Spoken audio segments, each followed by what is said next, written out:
ॐ सोमनाथाय नमः। ॐ मल्लिकार्जुनाय नमः। ॐ महाकालेश्वराय नमः। ॐ ओंकारेश्वराय नमः। ॐ वैद्यनाथाय नमः। ॐ भीमशङ्कराय नमः। ॐ रामेश्वराय नमः।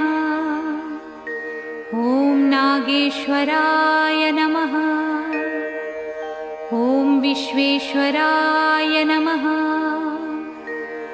ॐ त्र्यम्बकेश्वराय नमः।